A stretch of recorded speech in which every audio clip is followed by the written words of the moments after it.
قبیلہ بنو قریظہ تھا، رسول اللہ صلی اللہ علیہ وسلم کے ساتھ دوستی کا معاہدہ کر رکھا ہے انہوں نے، اور مسلمانوں نے اپنی خواتین اور بچے ان یہودیوں کے قریب جو گھر تھے وہاں پہ محفوظ مقامات پر منتقل کیے ہوئے تھے، اور وہ علاقہ تھا بھی یہودیوں کے پاس۔ اب بنو نذیر کے کچھ لوگ بنو قریظہ سے ملے اور انہیں کہا بھی تم نے جو معاہدہ کر رکھا ہے رسول اللہ صلی اللہ علیہ وسلم سے اس کو توڑ دو۔ تو بنو قریظہ نے خیر لالچ میں آ کر معاہدہ توڑ دیا، لیکن ان میں ایک شخص ایسا تھا نعیم بن مسعود رضی اللہ عنہ، رسول اللہ خدمت میں حاضر ہوا، عرض کیا رسول اللہ صلی اللہ علیہ وسلم میں ایمان تو کافی عرصہ پہلے لا چکا ہوں، لیکن میں نے ابھی اپنے ایمان کو ظاہر نہیں کیا،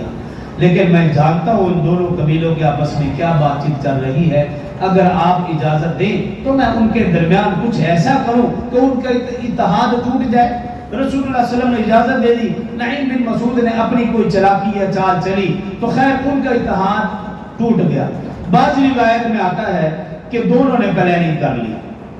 جو خندق کے اس پار کافر تھے انہوں نے، اور جو مسلمانوں کے ساتھ بنو قریظہ قبیلہ تھا ان دونوں نے پلاننگ کی کہ اگلے دن ہم دونوں مل کر حملہ کریں گے۔ کفار سے کہا کہ تم خندق کے اس پر حملہ کرنا، بنو قریظہ نے کہا کہ ہم چونکہ مسلمانوں کے ساتھ ہیں ہم اندر سے حملہ کریں گے، یک بار کی حملہ ہوگا اور مسلمان ہمیشہ کے لیے ختم ہوں گے۔ اللہ نے اس کا ذکر سورہ احزاب 21ویں پارے میں فرمایا، یا ایھا الذین آمنوا، اے ایمان والو، اذکروا، اس وقت کو یاد کرو، نعمت اللہ، جو اللہ نے تم پر انعام کیا، اذ جاءتکم جنود،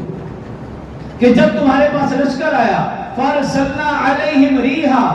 ہم نے ان پر ہوا بھیج دی، وجنودا لم تروہا، اور ایسا لشکر جس کو تم دیکھ نہیں سکتے تھے، اذ جاءوکم من فوقکم ومن اسفل منکم، اور اللہ پاک کیا فرما رہے ہیں کہ جب لشکر تمہارے اوپر سے آیا، تمہارے نیچے سے آیا، ایک طرف کفار ہیں، دوسری طرف وہ منافقین، وہ یہودی، وہ بدعہدی کر چکے ہیں، اور اللہ پاک نے کیا منظر کشی کی، وَإِذْ زَاغَتِ الْأَبْصَارُ،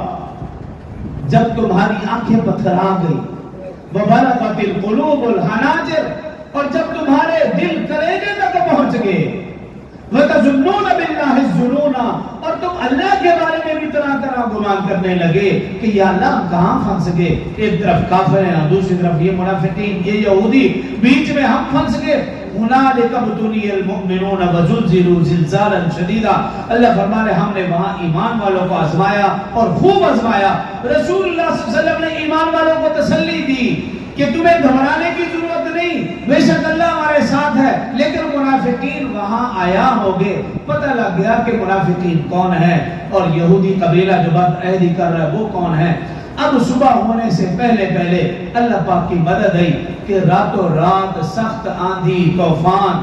یہاں تک کہ اتنا سخت طوفان تھا ان کی جانور رسیاں توڑا گئے۔ قرآن پاک کی اگلی آیت کے اندر ہے کہ ان کی دیگے سامان الٹ گیا، اللہ پاک نے فرشتے بھیج دیے، ان فرشتوں نے اتنا ڈرایا کہ صبح ہونے سے پہلے پہلے سارا میدان خالی ہو چکا تھا، اور اللہ پاک نے قرآن پاک میں فرمایا وَكَفَى اللَّهُ الْمُؤْمِنِينَ الْقِتَالَ، کہ اللہ فرما رہے کہ ہم ایمان والوں کو اس جنگ میں کافی ہو گئے، ایمان والوں کو لڑنے کی بھی ضرورت نہیں پڑی ہے۔ لیکن معاملہ یہ ہے کہ ایمان والے جب استقامت سے رہیں تو پھر اللہ ان کے ساتھ ہے، جب ایمان والے ڈاواڈول ہو جائیں، انہیں اللہ رسول کے وعدوں پر یقین نہ ہو تو پھر یہی معاملہ ہوا کرتا ہے۔ اس کے بعد رسول اللہ صلی اللہ علیہ وسلم نے پھر بنو قریظہ جس نے بدعہدی کی تھی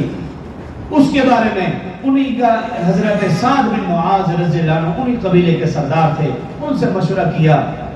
مشورہ کرنے کے بعد قرآن کہہ رہا وَأَوْرَثَكُمْ أَرْضَهُمْ وَدِيَارَهُمْ وَأَمْوَالَهُمْ وَأَرْضًا لَمْ تَطَئُوهَا، تو فیصلہ یہ ہوا کہ ان کے جو نوجوان تھے ان کو قتل کر دیا گیا، اور ان کے جو نابالغ تھے،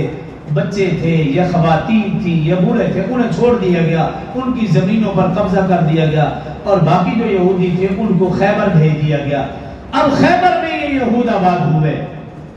اور پھر مسلمانوں نے جب خیبر کو فتح کیا، حضرت علی المرتضی غزوہ خیبر جب پیش آیا، اور پھر وہاں سے تتر بتر ہو گئے، اور پھر ایک وقت آیا پھر دوبارہ جمع ہونا شروع ہو گئے، اور اب ان یہودیوں کی یہی کوشش اور سازش ہے کہ وہ خیبر جہاں سے ہمیں نکالا گیا تھا اس خیبر تک ہمیں پہنچنا ہے، اس کی تمام وہ کر رہے ہیں، اس کے لیے گریٹر اسماعیل کا منصوبہ انہوں نے تیار کر رکھا ہے۔ عرب یہ سمجھتے ہیں کہ شاید ہمیں کچھ نہیں کہیں گے، لیکن رسول اللہ صلی اللہ علیہ وسلم کا فرمان کبھی جھوٹا نہیں ہو سکتا۔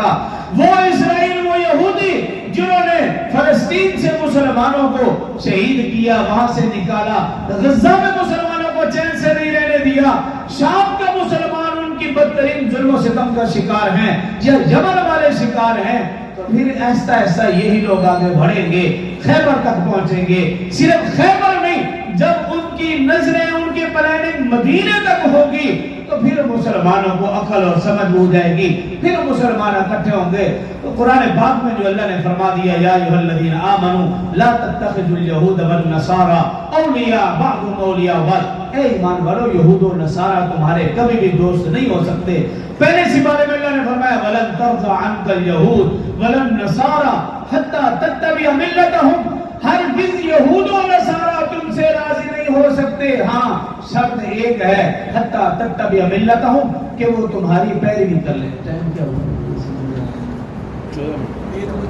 14۔